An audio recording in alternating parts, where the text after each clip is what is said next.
Ahoy me hearties, welcome back to The Good Pirate. In this episode, we'll be sailing to a tropical isolated island, which turns out to be a very tricky anchorage. But let's just say it's well worth the challenge because this island seems to have a lot of hidden gems. And the exploring doesn't end there either. We also have to make our way to the outer reef to go hunt for our own food. Now sit back and enjoy the adventure.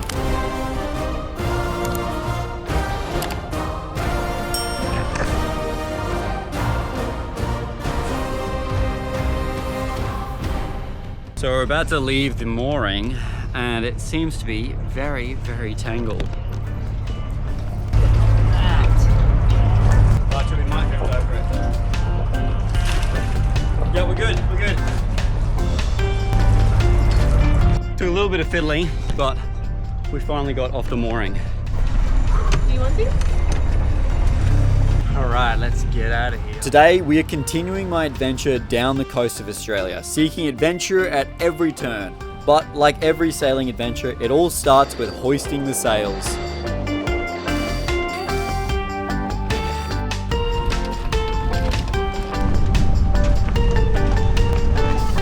Right. We're gonna run one of the engines for a little bit, because we are very low on power. Matter of fact, we couldn't even start the engines with the batteries this morning because they were so flat, and we had to wait for the sun to come out so we could use the solar panels to charge up the batteries just so we could start the engine. I'm pretty sure my batteries are starting to go, and I'm definitely needing a new set, but that costs coin.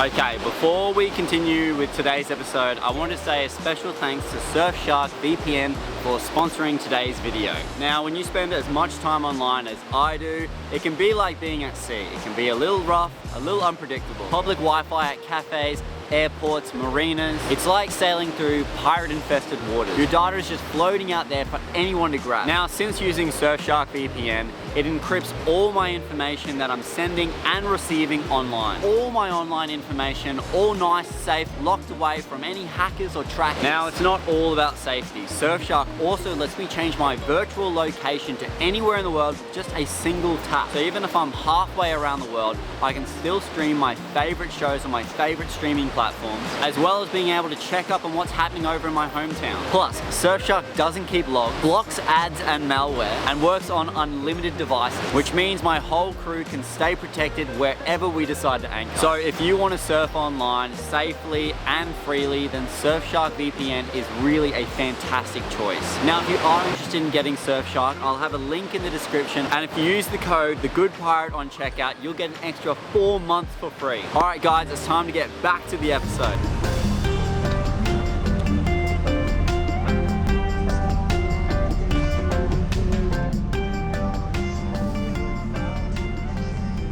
Having a quick lunch break. Very exciting food. I'm having warm baked beans. Sail's going well though. Conditions are only getting better. Lucy's on the helm. Nice work. Good job.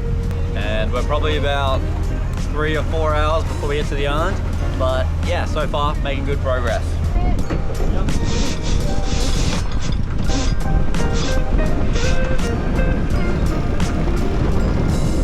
Nice.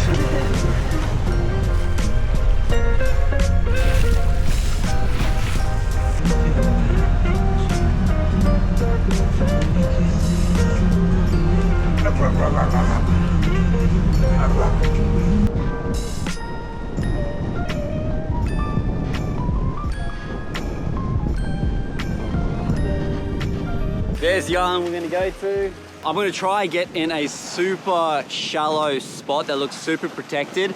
Not sure how it's gonna go, or even if we're gonna be able to anchor there, because it might be too shallow because we've got some seriously large tides.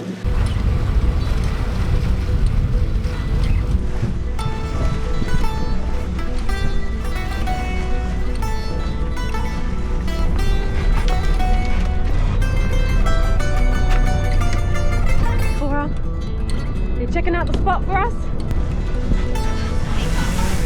Today's anchorage is going to be a little bit tricky, mainly because there is a lot of coral reef bommies around and you really don't want to hit one, so you need to make sure your anchor is nice and secure.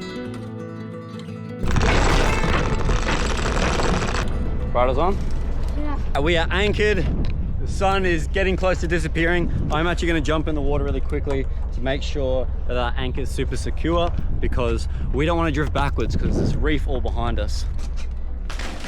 After jumping in, the very first thing I see is a cranithorn starfish, a venomous spiny predator that in the starfish world you would classify as uncool. This little devil right here can turn a coral paradise into an underwater graveyard. Just one of them can devastate up to 10 meters squared of coral reef per year. Oh, and just wait till you hear about how they eat. They extend their stomach outside of their body to digest living coral.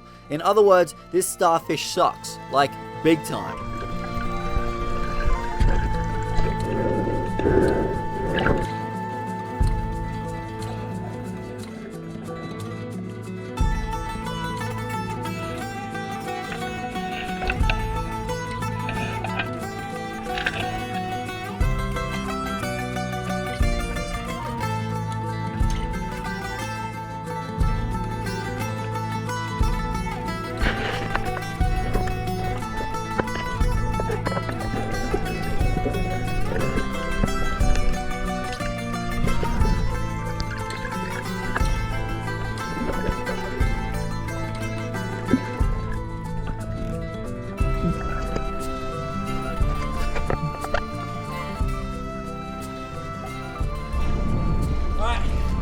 Anchor is set. We are anchored safely.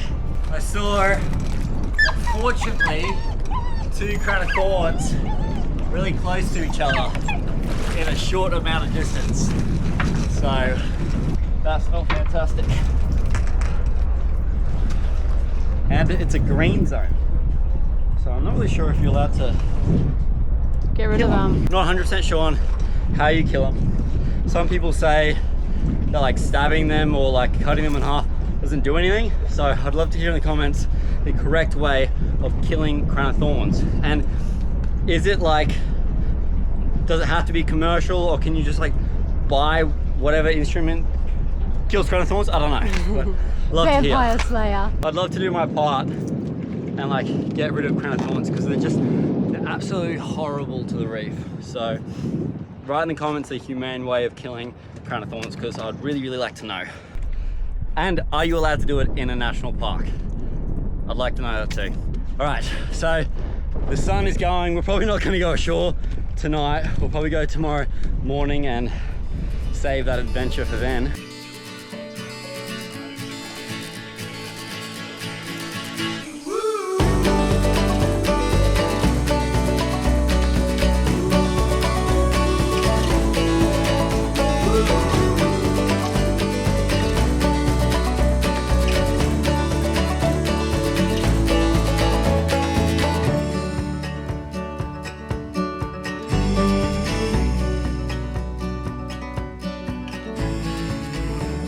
Good morning guys, absolutely spectacular morning we have here. So we've got a pretty busy and exciting day today. So we're gonna go check out this island while the tide is still nice and low because I just want to go for an explore. It looks like a really beautiful island. And then we have to actually head out to the outer reef because we're gonna go fishing. We're running really low on supplies and we don't have a lot of protein. So we need to go out and catch something. Yeah.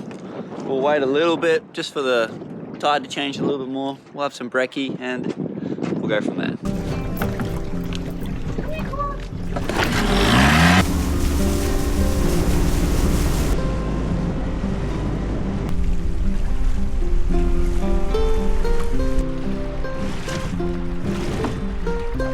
Nice, all right, let's go explore.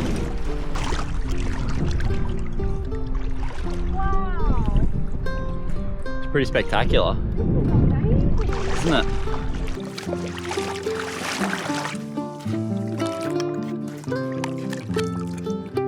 It's a little baler shell. Back in the day when Aboriginals used to go around in canoes, they used to use these shells to bail out the water inside of their canoes. So that's how they got their name, and they grow to be absolutely huge. This is just like a baby size one, so interesting fact. Look, there's even more Bailey shells here.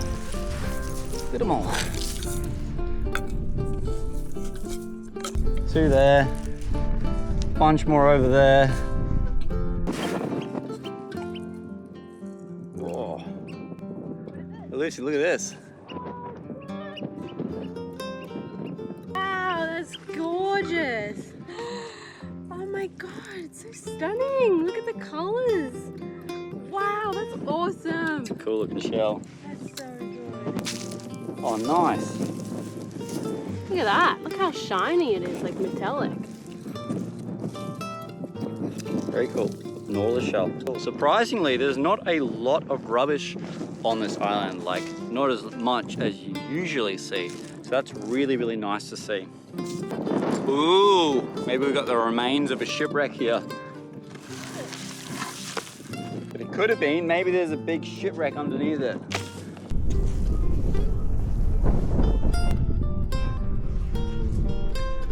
Alyssa, you got an idea?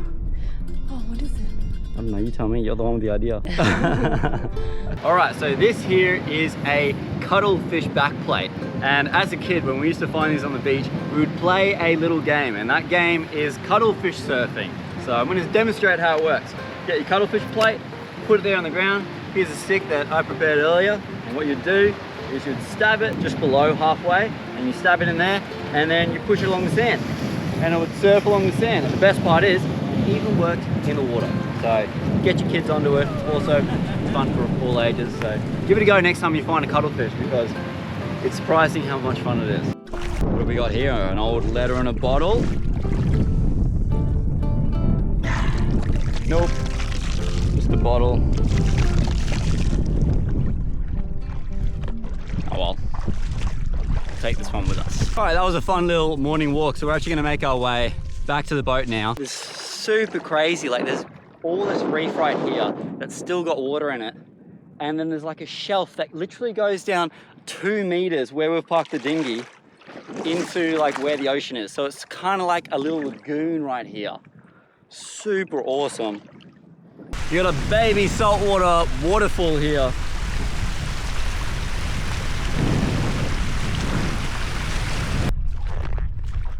Someone's found themselves a little spa.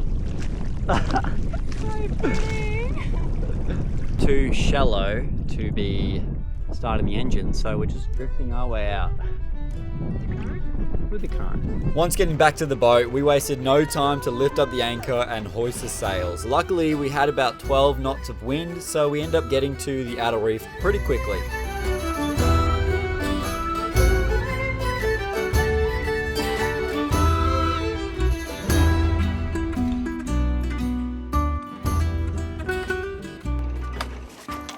All right, engines are off. And just look at this place. First half an hour, I'm just gonna get the fishing rod out, chuck the lure out, see if anything bites, and then I'm gonna jump in the water. Let's get ourselves something to eat.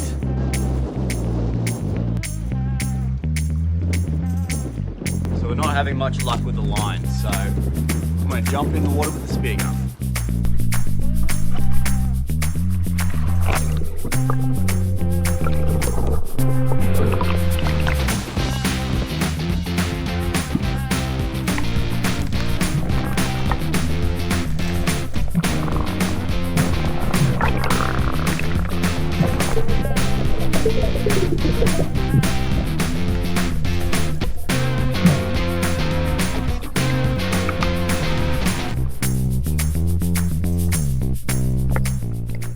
It finally happened. I didn't realize my camera was turned on, so when I went to turn it on, I in fact turned the camera off. Let's fill you in on what I accidentally didn't film for you guys. I saw a perfect sized coral trout, so I dove down and, well, shot it. Bada bing, bada boom, fish for dinner.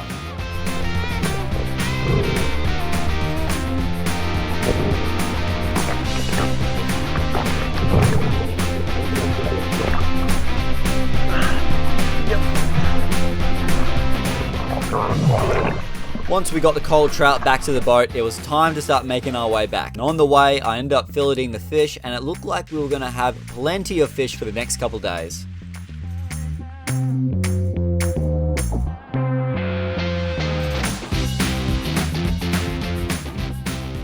right, we made it just before the sun is leaving, and Lucy even cooked us up some of that cold trout and a nice little curry. We're probably gonna end the episode here. So, we have an awesome sunset, awesome meal, awesome last couple of days.